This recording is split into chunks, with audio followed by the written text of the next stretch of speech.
विजया एकादशीची कथा. पूर्वीच्या काळात भगवान श्रीराम वनवासात असताना लंकेचा राजा रावण याने माता सीतेचे हरण केले. सीतेचा शोध घेत श्रीराम, लक्ष्मण आणि वानरसेना समुद्रकिनारी येऊन पोहोचले. परंतु समोर अथांग समुद्र होता. लंकेपर्यंत पोहोचणे अशक्य वाटत होते. तेव्हा श्रीराम चिंतेत पडले.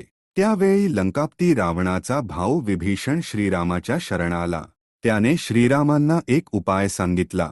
विभीषण म्हणाला, हे प्रभू, फाल्गुन कृष्ण एकादशीला विजया एकादशी असे म्हणतात. या दिवशी विधीपूर्वक व्रत केल्यास कोणतेही कार्य निश्चित यशस्वी होते. श्रीरामांनी नारद मुनींच्या सांगण्यावरून विजया एकादशीचे व्रत श्रद्धेने केले. उपवास केला, भगवान विष्णूंची पूजा केली आणि रात्र जागरणात घालवली. व्रताच्या प्रभावामुळेच दुसऱ्या दिवशी समुद्रदेव प्रसन्न झाले. त्यांनी समुद्रावर रामसेतू बांधण्याची परवानगी दिली. नलनीलाच्या मदतीने वानरसेनेने सेतू बांधला. लंकेत पोहोचून श्रीरामांनी रावणाचा पराभव केला आणि माता सीतेची सुटका केली. त्यामुळे या एकादशीला विजया म्हणजेच विजय देणारी एकादशी असे नाव पडले.